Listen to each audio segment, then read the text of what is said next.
And hello everyone, and welcome to Mystical TV, brought to you by the Mystical Fair Lexington. We've taken the old Body and Spirit show, and I wasn't 100% happy with the way it was developing, and I decided to go, and for one thing, I used a black background. Everybody knows how I feel about black. So anyway, it's so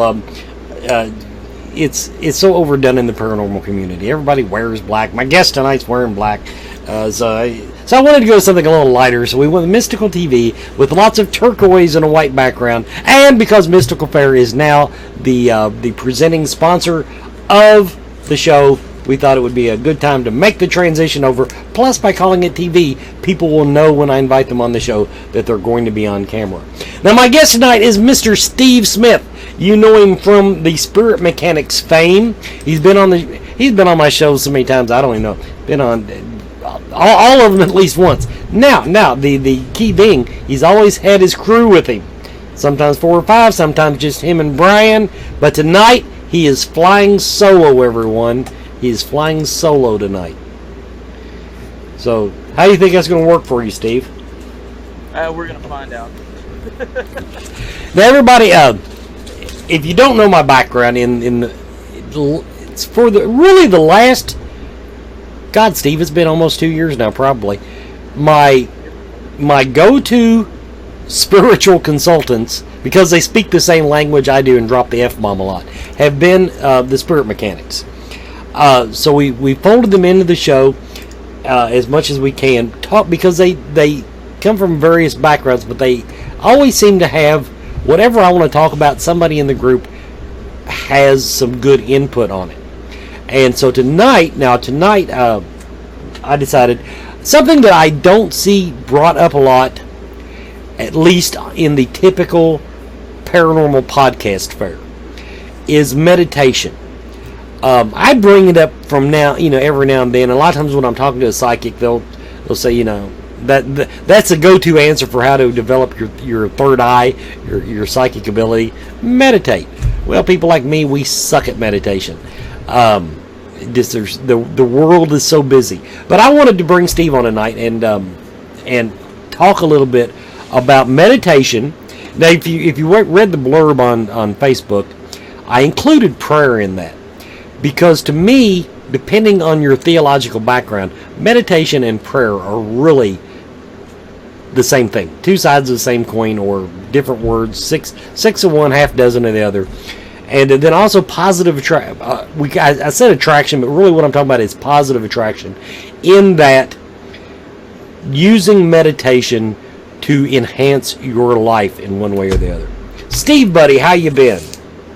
I got a little thinner since last time you saw me, but a little thinner, a little hairier, and not the same otherwise. Well, was that indirectly because of the bad tarot card reading that I gave you down in Louisville? It could have been. I'm not going to tell I'm not going to give away the reading, everyone, but I will tell you the cards were so obvious when as far as the question that he asked me. The cards his deck was mean. It was. Yeah. We're sitting here talking about the stream tonight on positivity, and I just want to get this out of the way. Your deck is an asshole. The deck's not an asshole. My spirit guides are. At least 2 of them, maybe 3. Maybe 3. No, tough love's not a bad thing. It's important. They asked me to.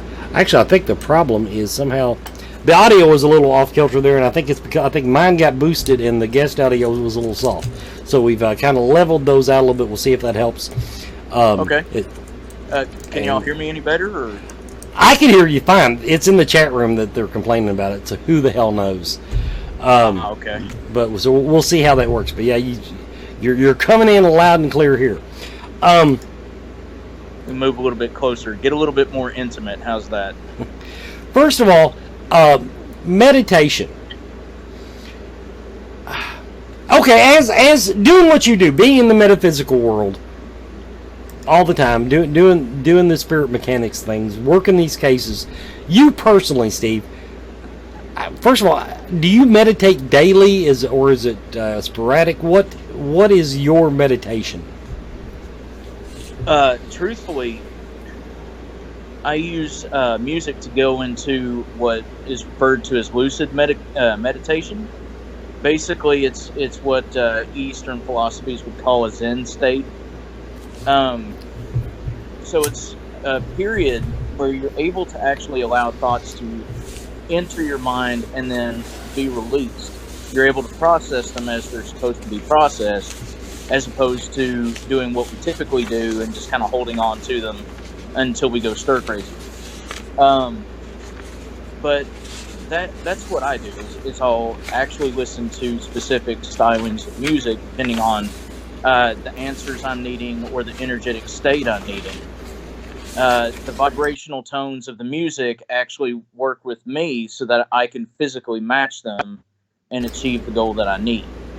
But that's the way that I do it. And yeah, it's basically every morning. When I get up, I'll actually turn a playlist on of some kind, different genres of music depending on what the day needs, and I'll drink my coffee. And by the time the caffeine hits, I'm good to go. And I definitely know when I don't do it. You know, it's a pretty obvious change in me. Now, I used to meditate regularly. Anymore, I don't. And part of it is I'm very similarly, although you won't believe what music that I meditate best to. Take a guess. Take a guess. Norwegian folk music? No, but probably closer than most people would have guessed. Indian drums. Native American drumming. I'm not saying it's an unusual thing to meditate to, but I'm just saying people that know me wouldn't think. But I tried everything. I went through the YouTube videos where people, playing the all the tones and all that creepy background music, and I tried other types of music. But honestly, when I really want to get down and meditate about something, and it's hard to find good Indian drum music. Because they always want to throw a damn flute in there, and I don't want any damn flute.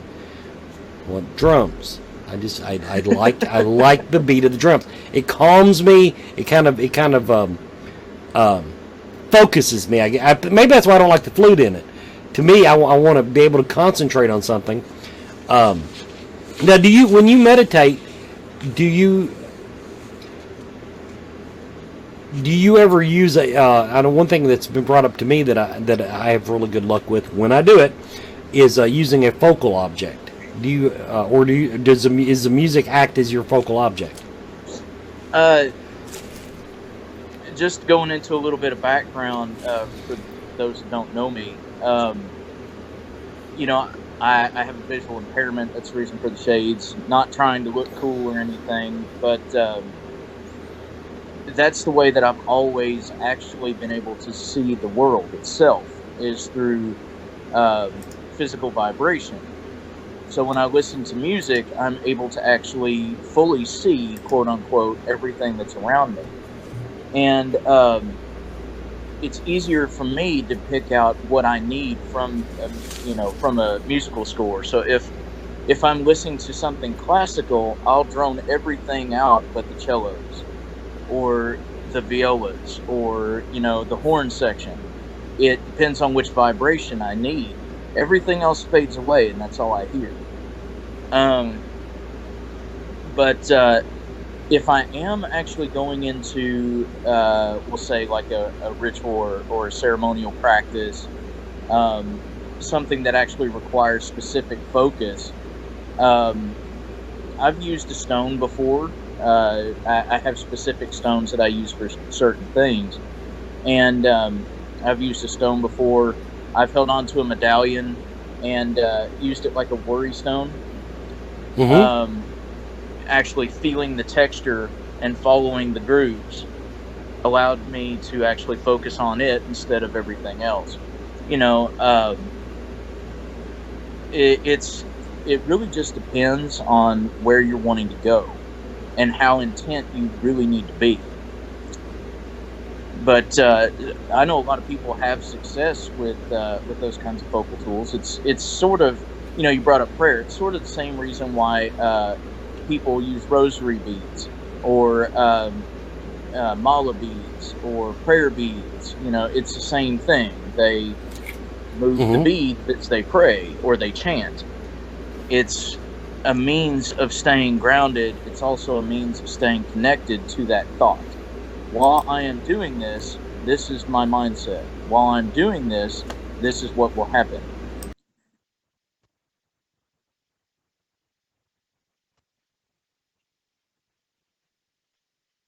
Local objects. Um, First up, we're going to talk about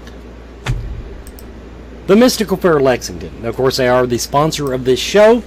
But now the Mystical Fair is Lexington, Kentucky's only monthly psychic and holistic healing arts fair.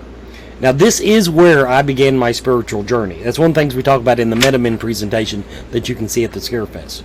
But each month, the Mystical Fair offers the best in psychics, intuitives, and mediums, as well as a variety of metaphysical vendors, local artisans, and crafters. It's not just a psychic fair, people.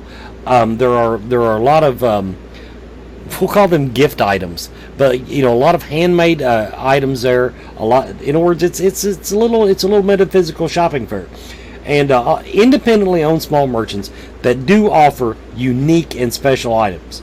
They also have free seminars throughout the weekend that you're not going to find anywhere else. Some of the people that do the seminars there, that's where they do their seminars. That's the extent of it. You're not likely to run into them anywhere else.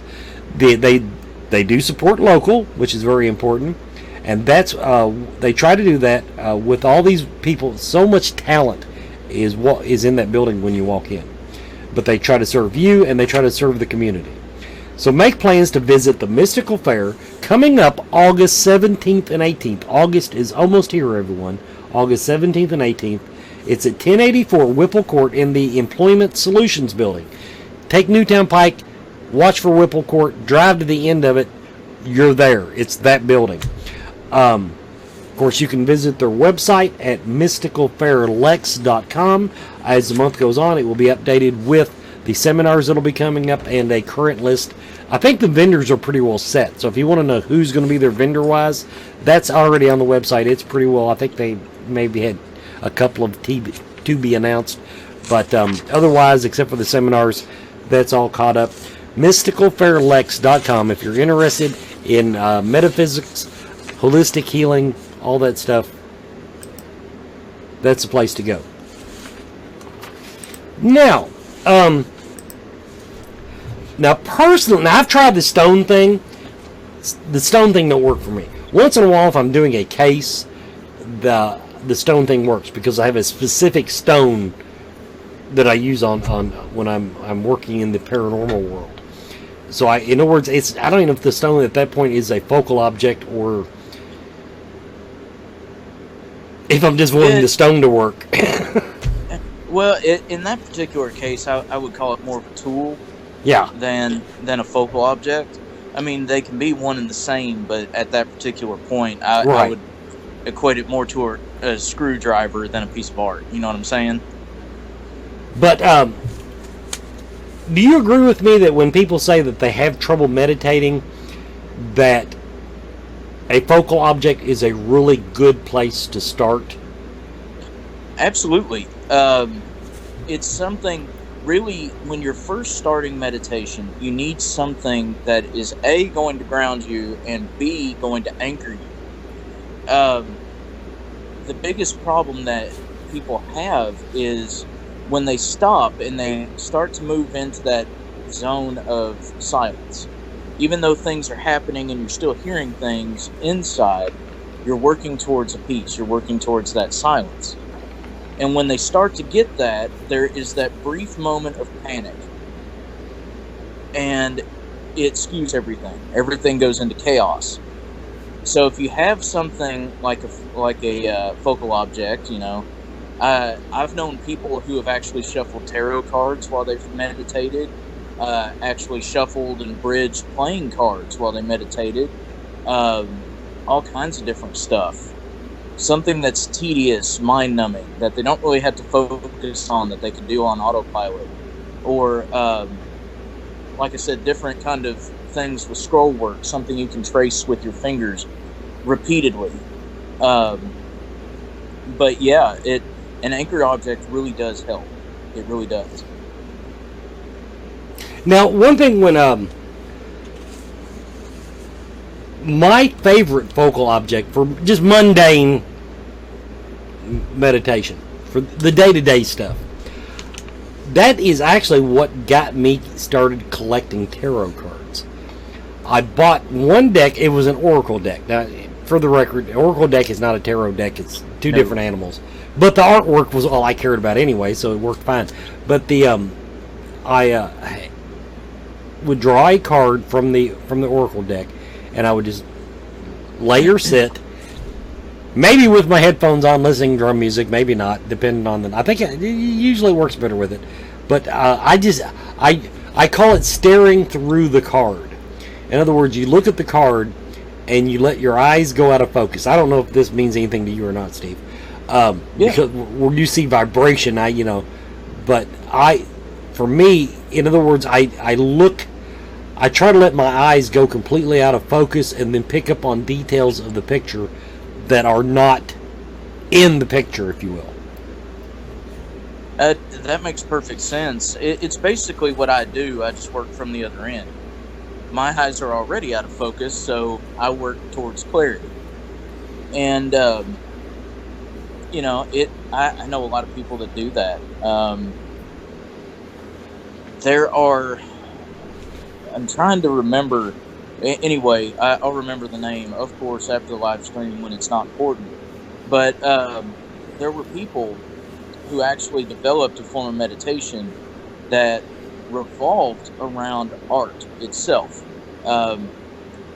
Actually viewing masterpieces, whether modern or Baroque or, different periods, and would actually begin to start to see from a distance where the paint was cracking and different things like that.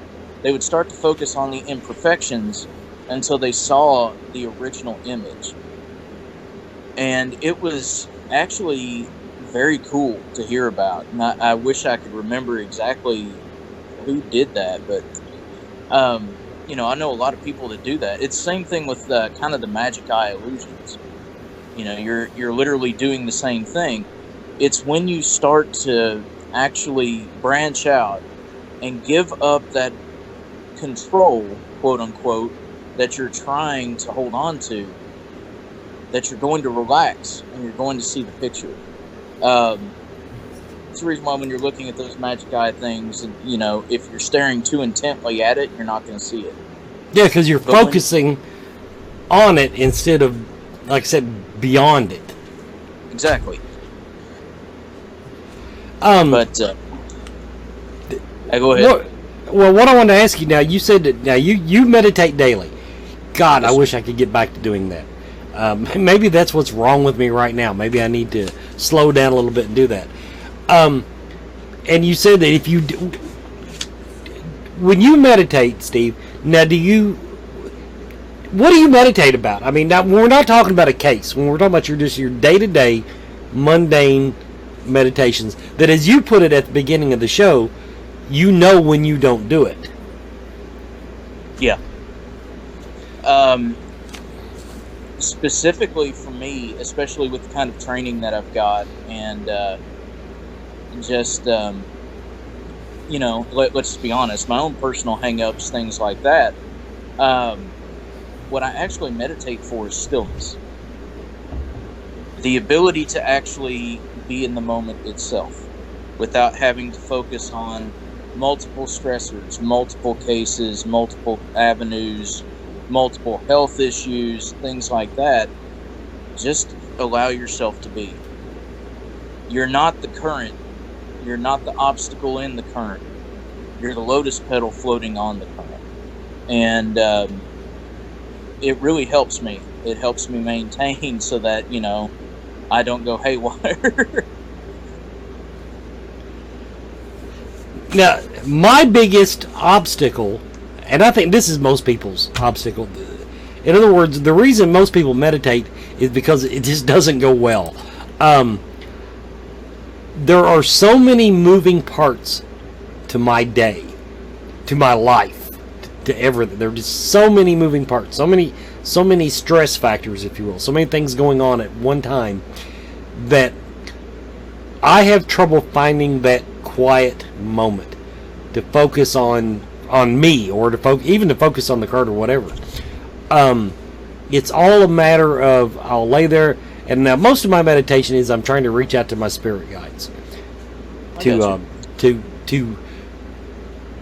give me the advice, to guide, help guide me, do their job.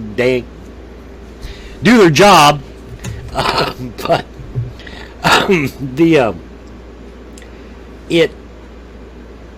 I'll get into the moment, and then all of a sudden I wonder if we're out of coffee.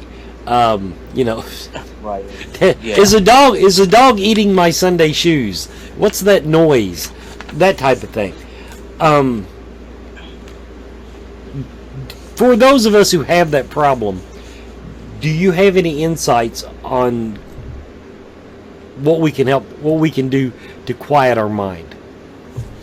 For one, and this is just my opinion, of course, but through my experience and working with others and the different types of research that I've done, the goal is not really to actually quiet your mind.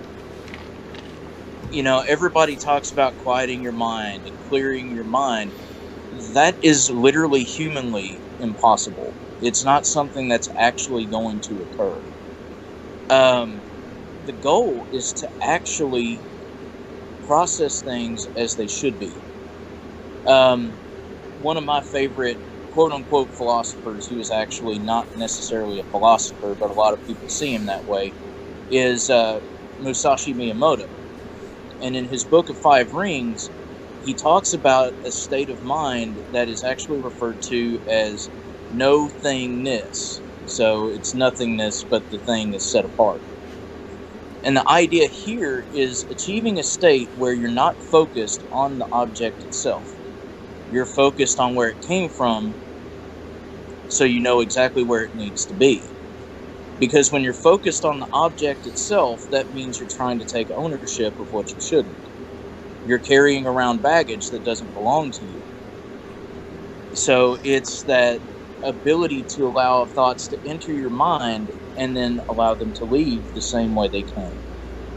And the other misconception is that people have this tendency to want to think that you have to be in a certain position. You have to be in the lotus position on a hill at sunrise. That ship has sailed here, but go ahead.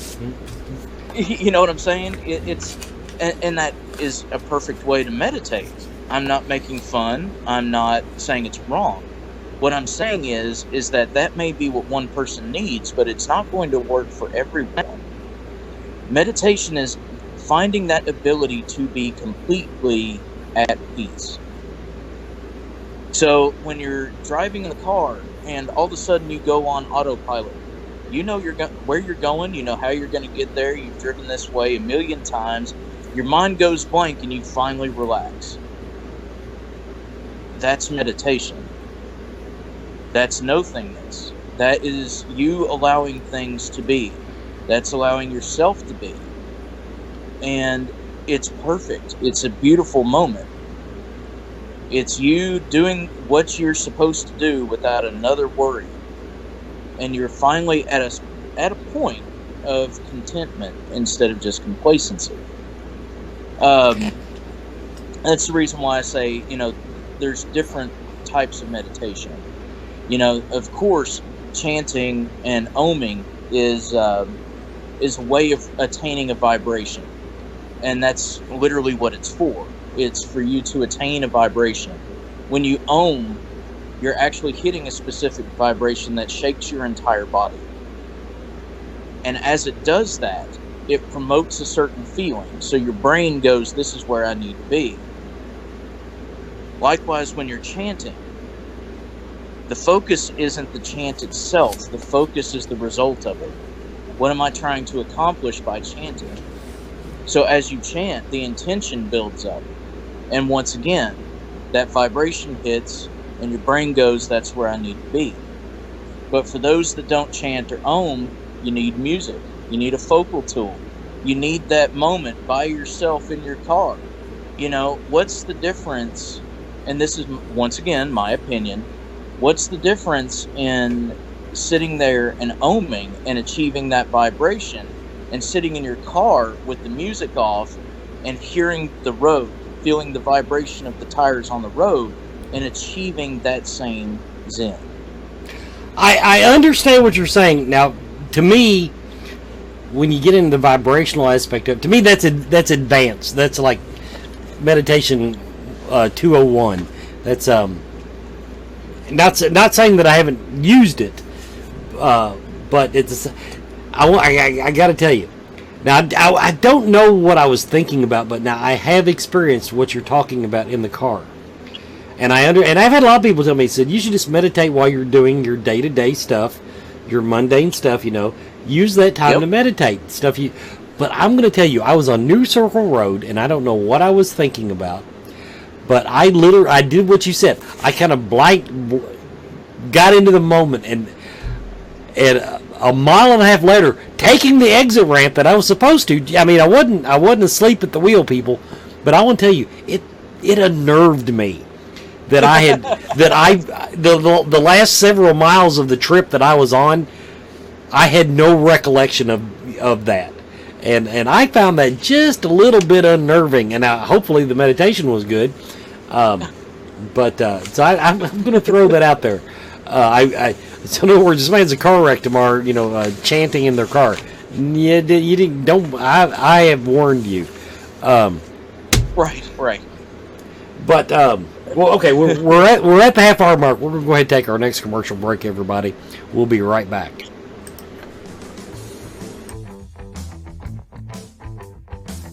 Do you feel lost in life?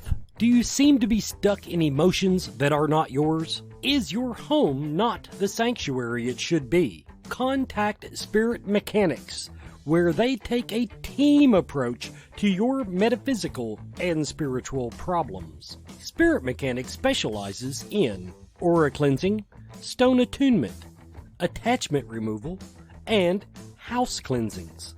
Spirit Mechanics tailors their approach to your individual spiritual path and needs. Find them every month at Lexington, Kentucky's Mystical Fair, mysticalfairlex.com, or on Facebook by searching Spirit Mechanics, that's MECHANIX.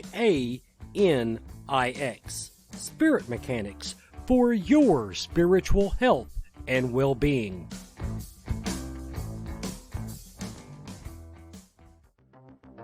Coyote Chris Sutton. Shamanism. Spiritual advisement. Paranormal investigations. Inspirational presentations. Bringing light to the darkest places for over 20 years. Go to coyotechris.com to learn more. And welcome back, everybody, to Mystical TV, brought to you a couple of times a month by the Mystical Fair in Lexington. Tonight's topic is meditation, prayer, and positive attraction. Now, I'm not going to spend a lot of time on prayer, because as I explained before, But I'm going to say that if I had to pick one fault of modern religion, I think one, and maybe it's not even a fault of the religion, but I don't think that people are taught all the time in church how to, I want to say how to pray, but to me, they're not taught to use prayer, i.e. meditation, to make that personal connection with Spirit, with God. That's exactly right. That's exactly what I was about to say, to be honest. And that is the honest God goal. No pun intended. You know, that's the goal of prayer in the first place. It's to achieve a state of contentment and peace, you know, within yourself. But it's also for you to be able to have a relationship with, you know, insert name of the divine here. You know, it is literally you opening up a line of communication. So it becomes this big process. It becomes this big show when it really doesn't need to. God in any form is omnipresent. It's a beautiful situation. You can talk to God just like I'm talking to you. And truthfully, and this is coming from a Methodist minister, by the way, you know, truthfully, I speak to God in this fashion. If He is my Father, then I approach Him as a father. If He is my friend, then I approach Him as a friend. I'm not going to sit there and go through the paces when they're not necessary. And it's a wonderful thing when a prayer actually connects. And when I'm talking about this, I'm not talking about answered prayers or unanswered prayers. I'm talking about that actual connection. When you actually feel the divine pick up the phone and go, "What's up, man?" It's beautiful. It's amazing. And you're right. I don't think that most modern religions really focus on that connection. They don't focus on that spiritual connection. It's more of a, here's a laundry list of the things that I need. Please help me. It's a crisis, but you know, I'm going to leave you out of my life for the rest of the time. The reason I brought that up the way I did, I'm fairly sure in the back alleys of Facebook that I am considered a heathen by so many people. But I wanted to bring that out to explain that you can also use the meditation techniques that we're talking about, not just for these holistic metaphysical things and life improvement, or you know, whatever you want to meditate about, but the same meditation techniques we're talking about tonight work for the good old Judeo-Christian God, or whatever entity it is that you worship. Absolutely. You know, we were talking about rosaries and prayer beads, mala beads, you know, different things like that. And, you know, crucifixes, lighting candles, lighting incense, being in the moment. You know, these things are the same thing as using any other focal tool. It's the same thing as using the stone or the tarot cards. And it produces the same state.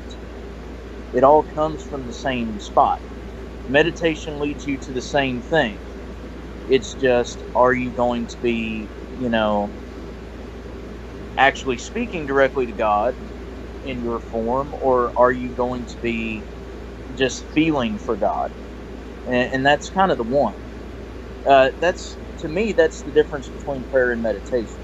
And that's just personal opinion. Meditation is to actually feel the presence of God and know that He is there. Whereas prayer is to actually open up communication and speak directly. Like I said, that's just my 2 cents. Yeah. I do. We have a really good question from the chat room, and I'm going to answer part of it. We'll both answer it. But Okay. Laura Wilcutt, good old friend from one of the first. Her husband was one of the first people I met in the paranormal field. Have you ever been concerned that when someone says they will pray for you, that because you don't know their motives for praying? And then she goes on to say, prayer should, in her opinion, be about opening the connection to the divine, as we're talking about. I don't worry about other people's motives for praying for me. If they want to pray for my soul, more power to them. If they want to pray that I'm less of a dick, whatever. I don't worry about other people's motivation.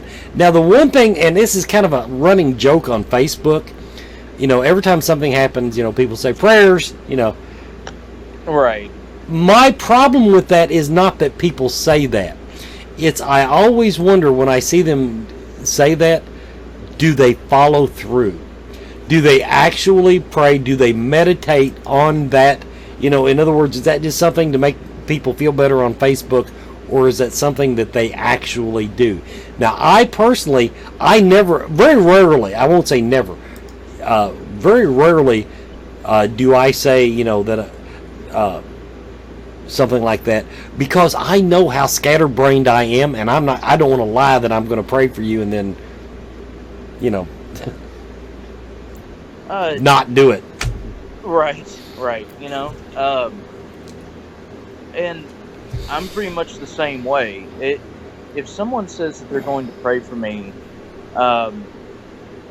regardless of what the intention is, like Wes said, if it's an attitude adjustment that I may need, and let's just be honest, I may need one.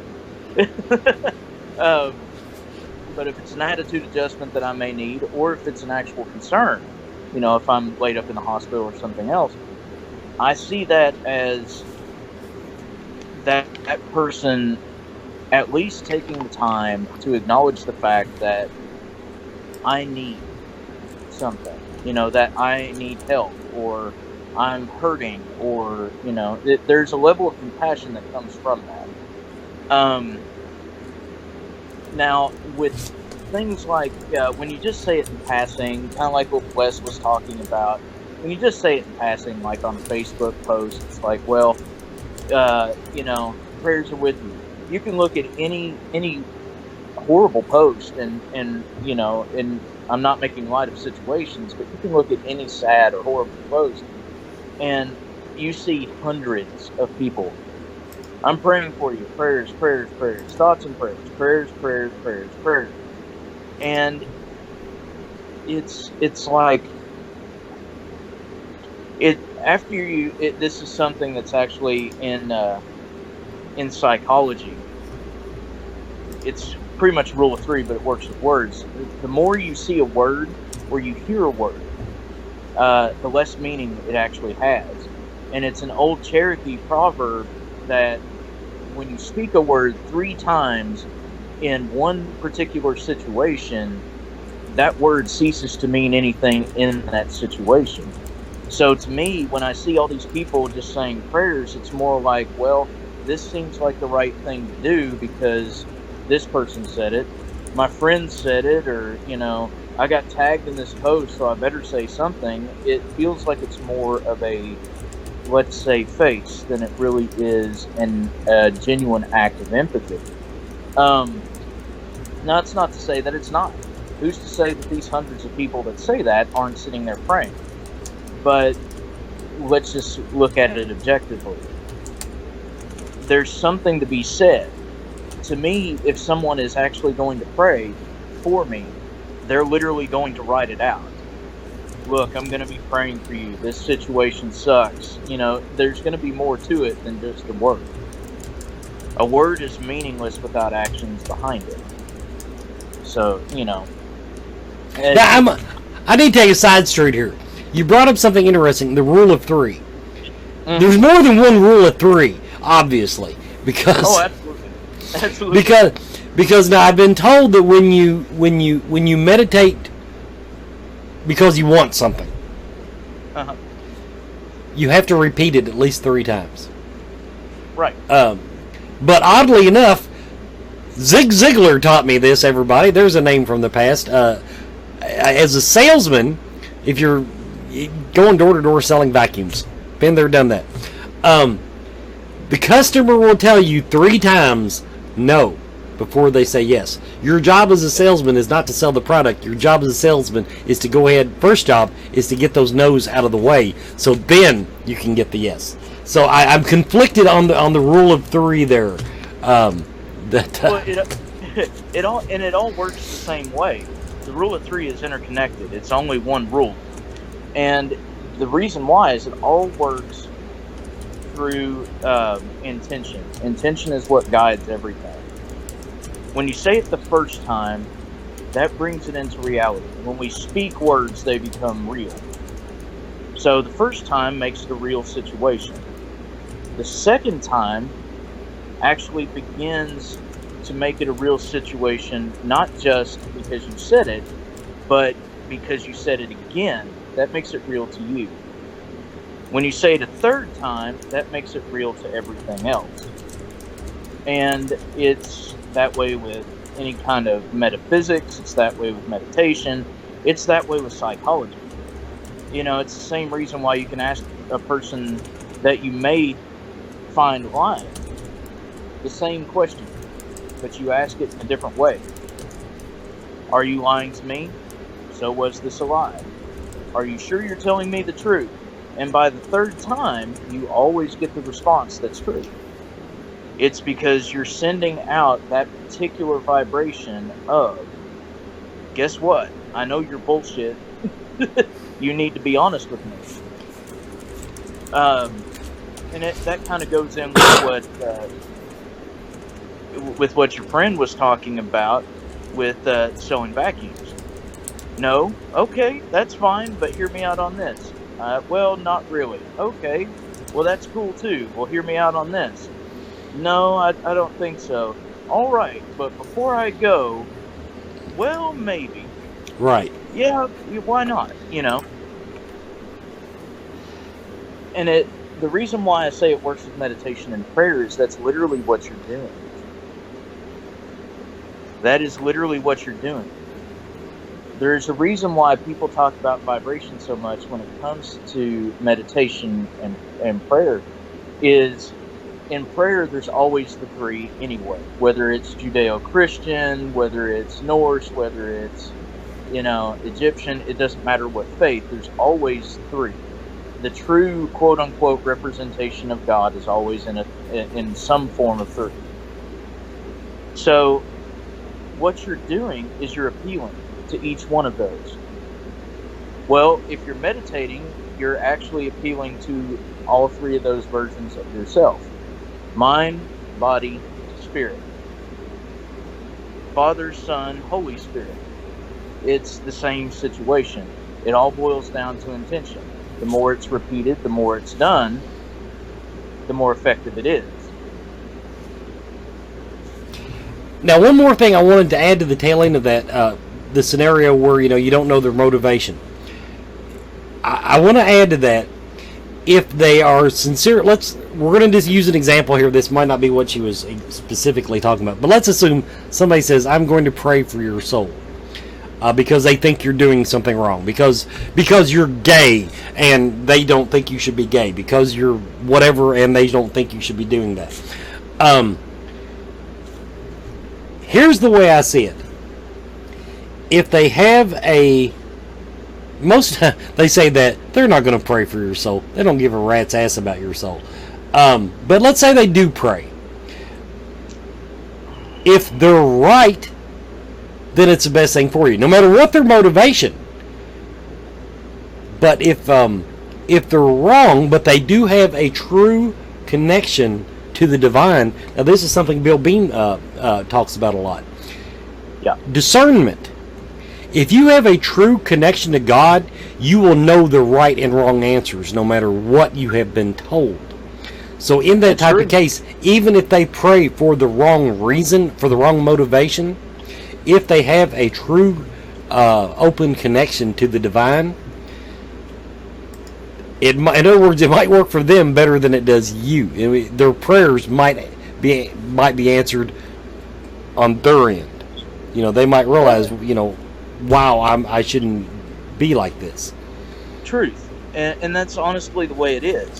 When that communication is open through prayer, if they're actually going through with it, when that communication is open, it's a literal communication. There's a dialogue. It's not just, well, I'm speaking to a brick wall.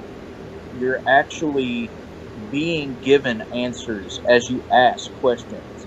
So when you're praying for the quote unquote, and this is not to be insensitive to anybody, you brought up, somebody who may be offended by someone's, being gay. If you're playing on that and you're going, well, I'm praying for this person's immortal soul, the divine is literally going to go, okay, cool. I see what you're doing. I know what the intention is. If you're actually praying for their soul, then we're going to work on this together. I'm going to fix the situation, but only if it benefits you both.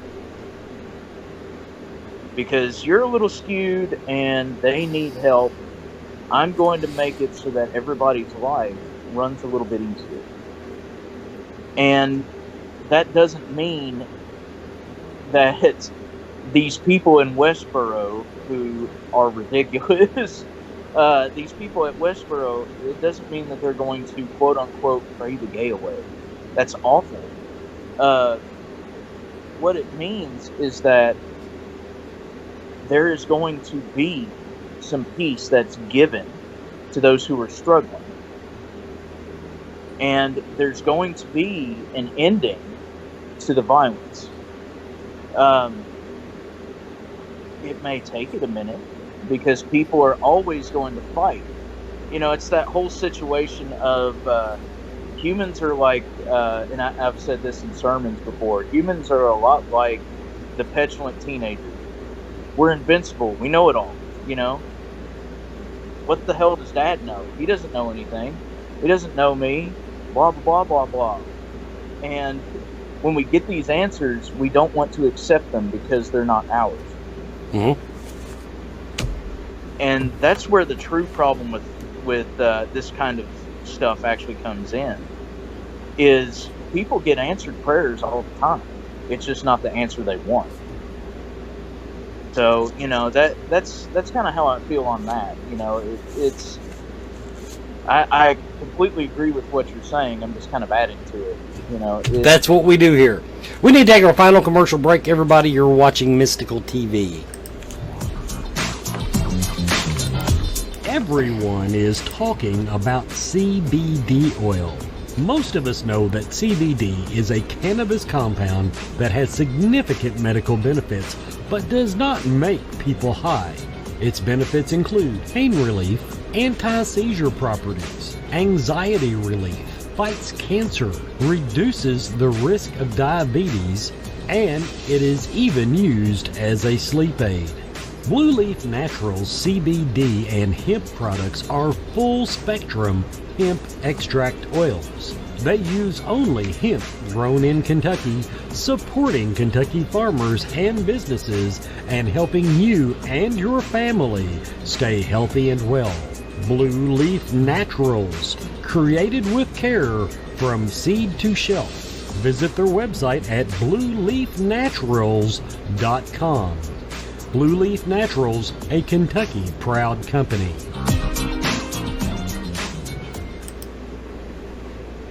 Now, everyone, if you watch any of my shows for the last, I've known them at least a year, you've heard me talk about probably heard me talk to Mark James, but Mark and Shelley James of Akashic Awareness of Elizabethtown, Kentucky. Akashic Awareness is a metaphysical healing and learning center. It's unlike any other in Kentucky. They have a large selection of crystals, gems, and minerals right when you walk in the door, and from that point onward, the journey is all yours. They offer They offer a great selection of metaphysical tools, state-of-the-art healing classes and lectures, and it's a place that is devoid of judgment. Everyone is welcome. All belief systems are welcome. It's all about finding yourself, because that, as they say, your truth does not equate to someone else's truth. Akashic Awareness is open Tuesday through Saturday, noon until 6:30. On Fridays and Saturdays, they're open until 7. Visit their website for a current calendar of their almost daily special events and guests at akashicawareness.com. It's on your screen now, akashicawareness.com. And while you're there, be sure to join their email list to stay current on everything going on. Akashic Awareness, that's at 328 Sycamore Street in E-Town, Kentucky. Back to my guest for our final segment, Mr. Steve Smith. Now, we've covered the basics. Now, I do want to, because I blurbed it, I want to talk about what meditation can be used for, what it can do to improve our lives. Okay. Well, that all depends, and this is going to be a very cliche answer. Like, honestly, it's going to be very cliche. It's going to sound vague, but, we're going to talk about it a little bit as quickly as I can. But it honestly depends on what you want to get out of it. Meditation is basically a focal point for your intentions for your life. If you meditate on finding answers that you're seeking, you're going to be given what you need in order to find those answers. See, a lot of people will sit there and they're like, well, I got these weird images, or I got told that I was supposed to go and read these kinds of books or whatever, but I wanted an answer. Well, you're being given an answer. This is where you find it, so go find it. It's not necessarily an end-all be-all. Now, if you're looking to use meditation to help out with physical ailments, it actually can. There's a lot of Eastern medicine that uses meditation for cancer treatments, for endocrine treements. It's actually a major practice. There's probably at least one or two people watching that do yoga. Meditation is a very big part of yoga, and it allows you to actually focus on what your body needs, on what your body tells you, so that you know exactly how to approach exercise, so you know how to approach what you need to eat and how you need to focus. If you're looking more in the spiritual avenue, it's something that allows you, if you're actually focusing on the spiritual side of yourself, it allows you to actually attain that oneness, that ability to see that even though in the grand scheme of things you're a speck, everything is a speck in the grand scheme of what you have going. It's that whole Eastern concept and even Western concept in philosophy of everything is nothing and nothing is everything. It all boils down to one singular moment, a choice. And it gives you that peace of mind, that ability to go, okay, that really doesn't concern me. I don't know why I involve myself in it. Or this is something that I really needed to be doing that I've been putting on hold for something else. And, well, maybe I should probably pick this back up because I was healthier up here when I did this more often. And that kind of leads to the last part of it. Meditation actually helps solve traumas. There are actual therapists, counselors, even psychiatrists that will actually prescribe meditation, especially to those who suffer from PTSD or acute anxiety disorder or anger disorders. It's actually prescribed. It's able to allow your mind to rest so that you can actually see a situation for what it truly is. It takes the emotion out of the situation, so everything is, pretty much able to be objectively looked at. Because once you can see all the components of a situation, you're able to actually go, oh, well, that's the reason. It's not what I really felt it was. This is actually how it is. So, I mean, it's multi-branching. It's multifaceted. You can use meditation for a number of different things. Even to actually the extent I use meditation, especially if I'm working with clients, I'll use it for astral projection, distance healing works, As we covered, you can use meditation and prayer because they're basically the same thing. It's just really neat. It's cool. And it's something that we all should do more of, I have no doubt, and especially me, being the mess of stress that I am. Everybody, now this has been Mystical TV. One thing before I let everybody go, I forgot to plug in the other show, so I'm going to plug it really good now. August 23rd and 25th, 2019, I will be at Bubba Fest. I will be at the Knoxville Convention Center in Knoxville, Tennessee. And if I can sneak away, I want to go to Gatlinburg. But anyway, Bubba Fest. I will be there. I'll have Scarefest. I'll be representing for merchandise. So don't look for my name. Look for the Scarefest booth. But I'll have Scarefest merchandise. We're going to give away some passes to Scarefest for Scarefest Radio. We're going to give some away. And I can tell you, I only give them away at cons for really outstanding cosplay. So if you think you're going to get, now Layla's going to be there. I don't know what her motivation is. Me, you got to impress me to get a 3-day pass out of me. And I love good cosplay. And the other thing, of course, is I will be doing, to pay my bar tab, really bad tarot. I will be giving really bad tarot card readings for about probably $5 a pop. And it is what it is, people.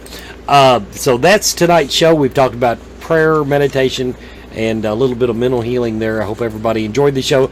And keep your eye out for the next Mystical TV coming up in a couple of weeks. Thanks, everybody, for watching.